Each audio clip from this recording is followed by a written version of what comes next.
Tentu saja tidak mungkin demikian kalau Paulus mengkhotbahkan sesuatu yang berbeda dengan apa yang dikhotbahkan Rasul Petrus dan Yohanes. But they are precisely the kind of things that we would expect to hear if Paul was telling the truth and had preached the same thing that Peter and John had been teaching. Tetapi memang kita bisa mengharapkan pernyataan yang seperti itu kalau memang Paulus mengajarkan persis sama seperti yang diajarkan oleh Rasul Petrus dan Yohanes. I could give even more evidence. Ya, saya bisa memberikan bukti yang But I'm lebih. limited on time. Tetapi kita terbatas waktunya. So at least for now, that should suffice to show that when Paul was telling the truth, that when he was preaching the gospel message, it was the same gospel message as the apostles. Tetapi ini cukup untuk menunjukkan bahwa Paulus itu bicara jujur ketika dia mengatakan bahwa pesan Injil yang dia khotbahkan itu adalah sama dengan yang dikhotbahkan Petrus dan Yohanes. So we can see that Paul believed himself to be an eyewitness of the risen Jesus. Jadi kita bisa melihat bahwa Paulus melihat dia sebagai saksi mata dari Yesus yang bangkit yang menampakkan diri kepadanya. Paul was an enemy of Jesus at the time of his conversion experience. Dan Paulus merupakan musuh daripada Yesus pada waktu dia dipertobatkan. So it wasn't just Jesus' disciples, biased people who think they saw Jesus raised. Even an enemy of Jesus had an experience he thought was of the risen Jesus. Jadi bukan saja murid-murid Yesus yang tentu saja mempunyai bias yang menganggap mereka menemukan Yesus yang bangkit, tetapi Paulus yang pada waktu itu adalah musuh Yesus juga melihat Yesus yang bangkit. It's also historically certain that Paul knew Jesus' disciples. Dan adalah sesuatu yang merupakan kepastian sejarah bahwa Paulus mengetahui murid-murid Yesus. And finally, it's historically certain that Paul was teaching the same gospel message that they were teaching. Dan kepastian sejarah bahwa Paulus mengajar Injil yang sama yang diajarkan oleh murid-murid Yesus. He did not invent Christianity. Dia tidak menciptakan kekristenan. He was the one that took the Christian message to the Gentiles. Paulus adalah yang membawa pesan Injil itu kepada orang-orang non-Yahudi. All right, we talked about the Gospels in the last session, so I'm not going to spend any time on them here. Ya, kita sudah membicarakan Injil di dalam sesi yang terakhir, jadi saya tidak akan menghabiskan banyak waktu di sini. As much as I believe the Gospels are historically reliable documents, not all scholars vary on how historically reliable they are. Walaupun saya sangat percaya bahwa Injil itu merupakan catatan yang secara sejarah dapat dipercaya, tetapi para ahli mempunyai pandangan yang sangat berbeda. Because I want my historical case for the resurrection of Jesus to be on the strongest grounds, my primary source is going to be the Apostle Paul. Dan karena saya mau supaya kasus mengenai kebangkitan Yesus itu adalah pada landasan yang paling kokoh, maka sumber utama saya akan diambil dari Paulus. And the reason is because we can be historically certain that what he was teaching on the gospel message is what Jesus' disciples had been teaching. Alasannya adalah karena kita bisa yakin secara sejarah bahwa apa yang diajarkan Paulus adalah sama dengan yang diajarkan oleh murid-murid Yesus. So although I believe that the Matthew, Mark, Luke, and John were based on eyewitness apostolic testimony, that's not as certain as it is with Paul's message. Jadi walaupun saya percaya bahwa Matius, Markus, Lukas, dan Yohanes sebenarnya berdasarkan saksi-saksi mata yang dapat dipercaya, tetapi sejarahnya tidak bisa sepasti dengan surat-surat Paulus. And so tomorrow I'm going to focus on what Paul says about what happened to Jesus in terms of not just what Paul said, but in content that we can absolutely trace back to the Jerusalem apostles. Ya, jadi besok kita akan melihat apa yang Paulus katakan mengenai Yesus, yang bukan saja apa yang dikatakan Yesus, tetapi yang sumbernya bisa kita kemudian telusuri sampai kepada para rasul di Yerusalem. Here's what we're going to do tomorrow. Dan itu yang akan kita lakukan besok. In our first session, we are going to find 3 historical facts about Jesus that are accepted by virtually every scholar who studies the subject, including skeptics. Ya, besok kita akan melihat 3 fakta yang diterima oleh hampir keseluruhan ahli yang mempelajari hal-hal tersebut, termasuk para skeptik. And because skeptics themselves are convinced that these things are facts, I can know that I'm not just accepting them because I'm biased. Dan karena para skeptik pun percaya bahwa ini adalah fakta, maka saya bisa melihat dan percaya bahwa saya menerimanya bukan karena bias saya. In the second session, I'm going to pull everything that we've discussed together and show you how historians compare hypotheses using the method I showed you earlier today, and I'm going to teach you how to do that. Ya, dan sesi yang kedua menarik segala sesuatu yang kita sudah bahas. Kita akan melihat bagaimana sejarawan memberikan hipotesa, memakai metode-metode yang ada dan mengajarkan kepada saudara untuk bisa melakukan. In the third session, we're going to go through several of these explanations like hallucinations, myth, legend, Jesus didn't die, the disciples stole the body, things like that. And we're going to be able to look at these to see how well they pass the test for a historical method. Dan pada sesi yang ketiga kita akan melihat misalnya mereka yang mengatakan kebangkitan itu legenda, mitos, bahwa murid Yesus mencuri tubuh Yesus dan sebagainya, dan melihat bagaimana mereka bisa lulus di dalam ujian tentang kesejarahan itu. In the fourth and final session, you're going to participate. Dan di dalam sesi yang terakhir saudara akan berpartisipasi. So you'll be able to walk out of here as amateur historians at the end of tomorrow. Jadi saudara bisa keluar dari sini sebagai sejarawan yang amatir ketika selesai. All right, let's go to the question and answer period. Ya, mari sekarang masuk.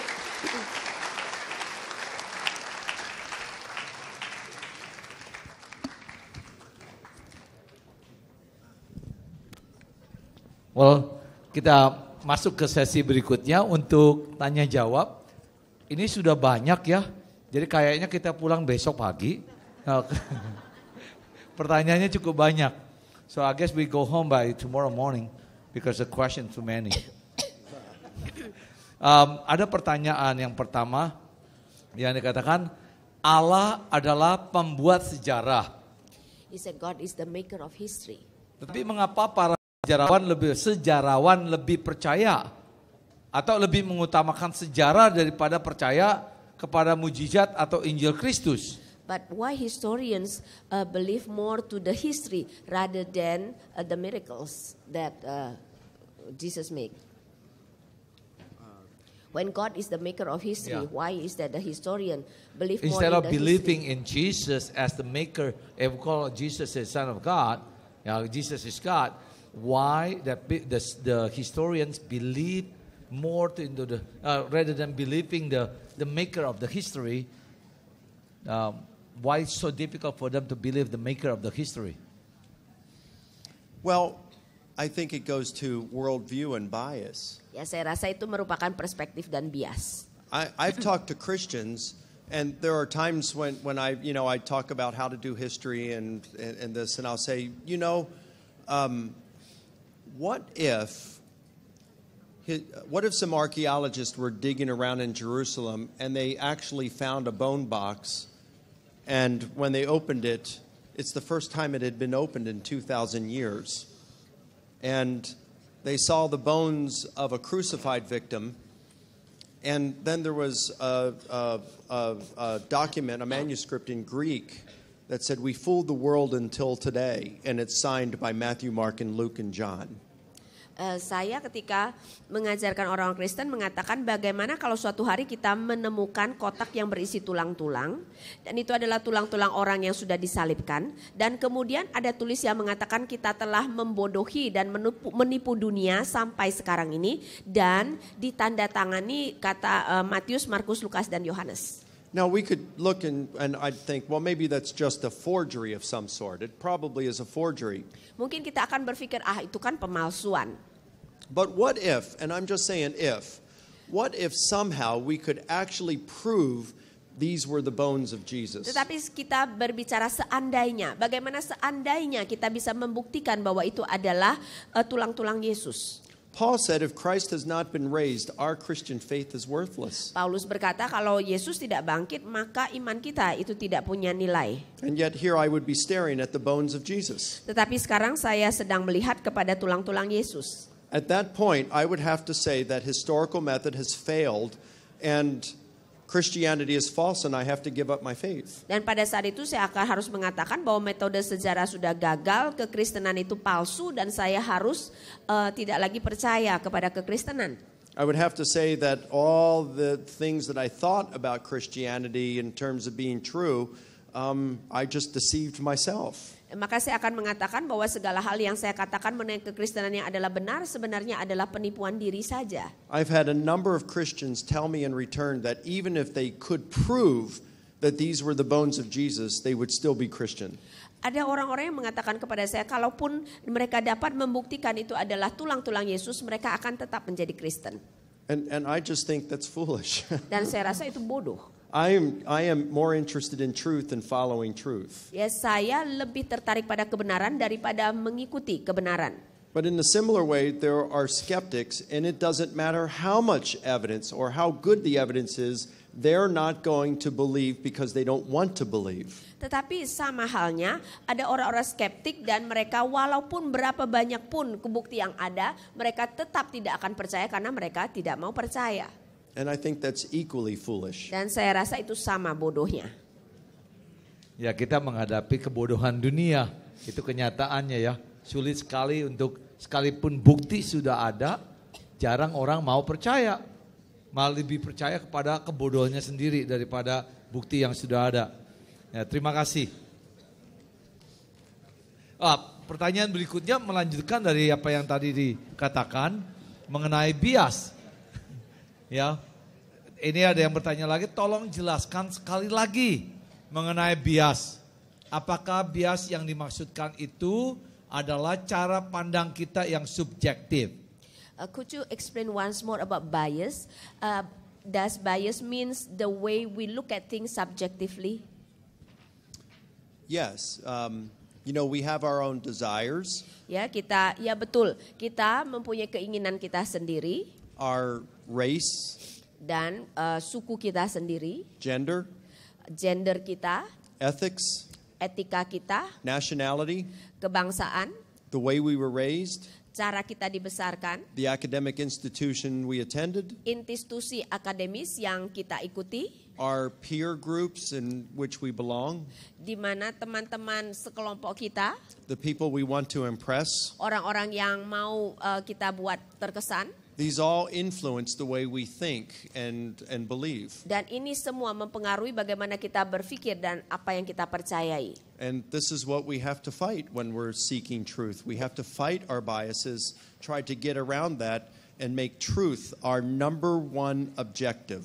Dan kita harus terus memerangi bias-bias yang kita miliki supaya kita kemudian benar-benar bisa mencari kebenaran yang objektif. Cukup jelas ya. Ya, pengalaman, latar belakang dan sebagai pendidikan kita membuat bias itu terjadi dalam diri kita. Itu yang dimaksudkan oleh Dr. Licona. Pertanyaan berikutnya, apakah Yesus bangkit sendiri atau dibangkitkan? Did Jesus raise himself or he was raised? Ada asumsi karena Yesus dibangkitkan, maka dia hanyalah manusia biasa yang tidak bisa bangkit sendiri. Bagaimana pendapat Anda? Yeah, did Jesus raise himself up or is he raised? Because if he is raised, it means he cannot raise himself. It means he's just a human being that raised by God. Well, that's a fair question, but if Jesus is divine, then why couldn't he raise himself? Kalau Yesus adalah Allah, kenapa dia tidak bisa membangkitkan dirinya sendiri? Whether one is a Christian or a Muslim or a Buddhist or a Hindu, we all believe that death is not the end of life. Apakah kita Kristen, Islam, Hindu atau Buddhis, kita semua percaya bahwa kematian itu bukan akhir dari keberadaan seseorang. In these major world religions, death is only a point in which our mode of existence changes. Ya, di dalam agama-agama besar ini kematian hanya berarti bahwa mode keberadaan kita itu berubah. So, as a Christian, I believe that when I die, my body dies, but my spirit is going to continue to live with Jesus in heaven. Ya, sebagai seorang Kristen, saya percaya ketika saya meninggal, tubuh saya mati, tetapi roh saya akan terus hidup bersama-sama dengan Yesus di surga. So, in a similar way, when Jesus died, that just meant that his body died, but his spirit would have continued to live. Dan dengan nuansa yang sama, ketika Yesus mati itu hanya berarti tubuhnya yang mati, tetapi rohnya terus hidup. And if Jesus is truly divine, why couldn't he raise his body back up to life? Ya, jadi kalau Yesus adalah Allah, kenapa dia tidak bisa membangkitkan tubuhnya sendiri? So actually the question, was he raised or did he raise himself? Well, if Jesus was God, you could say both. Jadi kalau Yesus adalah Allah, kita bisa mengatakan dua-duanya. Dia dibangkitkan oleh Allah, tetapi dia juga membangkitkan dirinya sendiri. In fact, the New Testament authors say both. They say God raised Jesus. Dan bahkan penulis Perjanjian Baru mengatakan dua-duanya. Mereka mengatakan Allah membangkitkan Yesus. And in John chapter 2, Jesus says, destroy this body and in 3 days I will raise it. Dan di dalam Yohanes 2 Yesus mengatakan hancurkan tubuh ini dan di dalam 3 hari aku akan bangunkan kembali. Isn't it fair then to say that we have a bias in terms of our definition on death? That means some sort like so many people think death means you are void, you disappear. Right. Yes, did you want to? Ya, apakah betul kita juga mempunyai bias ketika kita berbicara tentang kematian, pemikiran kita tentang kematian, karena ada orang-orang yang percaya kematian itu habis, sudah lenyap, tidak ada apa-apa lagi. Yes, I think that we do have a bias. Dan saya percaya ya kita memiliki bias. But I still think there are good reasons for believing that there is an afterlife. Ya, tetapi saya tetap melihat bahwa ada alasan yang baik untuk percaya bahwa ada kehidupan setelah kematian. For one, Jesus, if he rose from the dead, he talked about there being an afterlife and that we could have eternal life. So if he rose from the dead, he's trustworthy. Ya, dan salah satu alasannya Tuhan Yesus mengatakan kalau dia bangkit berarti ketika dia mengajarkan tentang kehidupan kekal itu sesuatu yang dapat dipercaya. But there's also scientific evidence for an afterlife. Tetapi juga ada bukti sains mengenai kehidupan setelah kematian. These are called near-death experiences. Dan itu disebut sebagai pengalaman dekat kematian. There are tens of thousands of these that have occurred. Ya, dan ada 10 ribuan dari pengalaman ini yang telah terjadi. But there are just over 100 reports of near-death experiences that are very impressive. Tetapi hanya ada 100 laporan mengenai pengalaman dekat kematian itu yang mengesankan. They're very impressive because they can be confirmed. Mereka sangat mengesankan karena bisa dikonfirmasikan. What's confirmed is that the person who died received accurate information after their death that they could not have known otherwise. Ada yang meyakinkan adalah orang yang mati tersebut kemudian menerima informasi yang tepat yang tidak mungkin sebenarnya mereka ketahui. Where I live in Atlanta, Georgia, there is a prominent cardiologist named Michael Sabom. Di tempat saya di Atlanta, Georgia, ada seorang ahli operasi jantung yang what is the name? Michael Sabom. Michael Sabon. Sabom reports that he was involved in a very complicated surgery with a woman in which to save her life they had to lower her body temperature and stop her heart and then drain all the blood out of her brain. Sabon mengatakan dia melakukan operasi yang sangat rumit pada seorang wanita di mana untuk melakukan operasi mereka harus merendahkan suhu tubuhnya ya, kemudian juga mengeluarkan cairan dari otaknya. They had this woman hooked up to all sorts of machines, and so they stopped the heart. So the electrocardiogram, the EEG, showed no brain or no heart activity. Jadi mereka juga harus menghentikan jantungnya dan EEG itu kemudian menunjukkan memang sudah tidak ada detak jantung. The EEG showed that there was no brain activity. Dan EEG menunjukkan tidak ada aktivitas otak. She was clinically dead. Ya, dia secara klinik mati. During that time, she said she floated out of her body and was able to listen to the entire conversation between the physicians during her surgery. Dan dia kemudian mengatakan pada waktu itu dia terbang dari tubuhnya dan bisa mengetahui percakapan yang dilakukan oleh dokter dan perawat yang mengoperasi dia. She was even able to repeat back to them some of that conversation. Dia bahkan bisa mengatakan kembali beberapa dari percakapan yang dilakukan pada waktu itu. For example, one physician made a comment about one of her body parts. Di mana salah satu misalnya dokter itu memberikan komentar tentang salah satu bagian tubuhnya. And she heard this part of the conversation while she was dead. Dan dia mendengarkan percakapan itu ketika dia mati. She then said that she that behind her head was set up a curtain, and behind that were the surgical instruments. Dan dia mengatakan ketika dia mengambang begitu di belakang kepalanya itu adalah alat-alat operasi. She was able to float over that curtain and look at those instruments. Dan itu ada tirainya dan dia bisa mengambang melewati tirai tersebut dan melihat pada alat-alat operasi tersebut. After the surgery was over and she recovered, she told the story to the physicians, and they asked her to make a drawing of what those instruments looked like. Ya, setelah dia kemudian sembuh, dia mengatakan ini kepada dokter dan dokter meminta dia untuk menggambarkan apa yang dia lihat mengenai alat-alat operasi tersebut.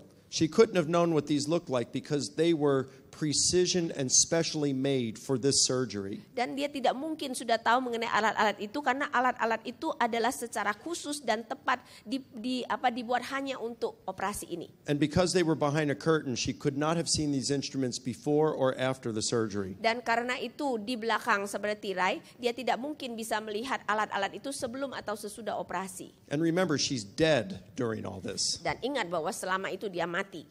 She was able to draw with good accuracy what those instruments look Dan like. dia dapat menggambarkan dengan ketepatan yang baik tentang alat-alat operasi tersebut.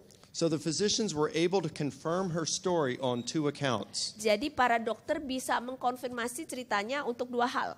They were able to confirm that she had actually floated behind that curtain and saw the instruments, and they were actually able to confirm that she heard the conversation while she was dead. Ya, jadi mereka bisa mengkonfirmasi bahwa dia naik ke atas mengambang dan bahkan bisa mengambang ke belakang tirai. Yang kedua adalah dia bisa mendengarkan apa yang dikatakan oleh si dokter ketika mengoperasi dia, dan itu semua terjadi pada waktu dia mati. This is scientific evidence that there is a part of us that exists after the death of the body. Dan ini adalah bukti ilmu pengetahuan yang mengatakan ada bagian dari kita yang tetap berada setelah kematian tubuh.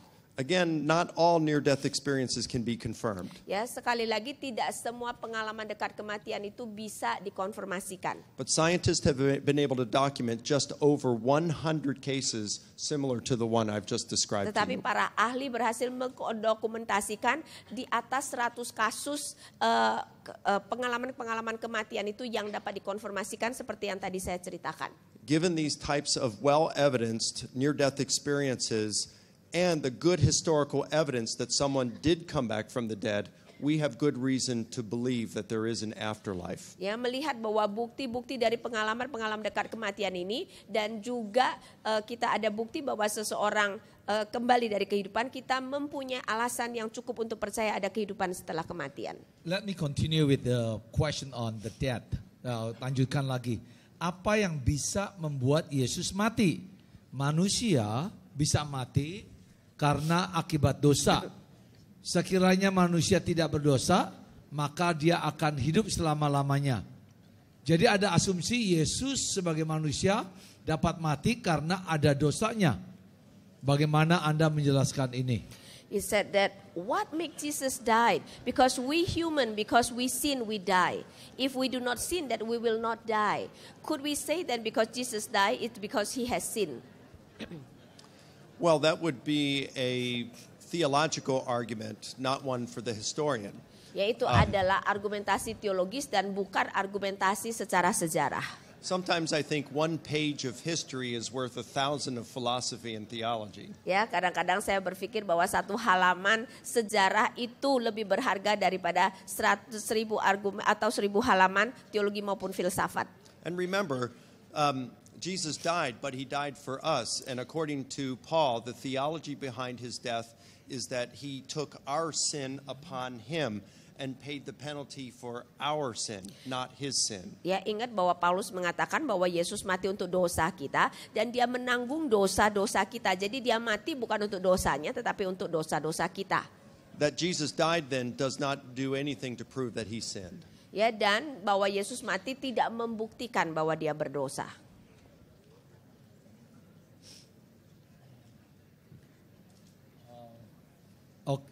Ini ada pertanyaan berikutnya. Apakah dalam pengalaman Bapak Michael ada orang yang skeptis dengan meneliti dan berdebat dengan Dr. Michael lama-lama bertobat? In your experience, is there any skeptics that debate with you then converted into Christianity? Are there any skeptics that I've been with that have converted to Christianity? Yeah, that you have been debated with. Not that I've debated, no. But there have been those I have spoken with who have become Christians. Ya, jadi yang saya debat itu tidak ada. Tetapi ada orang-orang skeptik yang saya bicara dengan mereka, saya bicara dan mereka ada yang bertobat. Kira-kira apa makna Tuhan Yesus melayani Thomas untuk bukti, tapi memberi pernyataan berbahagialah yang percaya tanpa melihat. Oh, what do you think is the meaning that Jesus allow Thomas to, he wants to show Thomas about the Hands and and then says that blessed be the one who does not see but believe. Yes, well, I think that is a good example for us. We have not seen and yet we can believe. Saya rasa itu karena akan menjadi teladan yang baik untuk kita. Kita belum melihat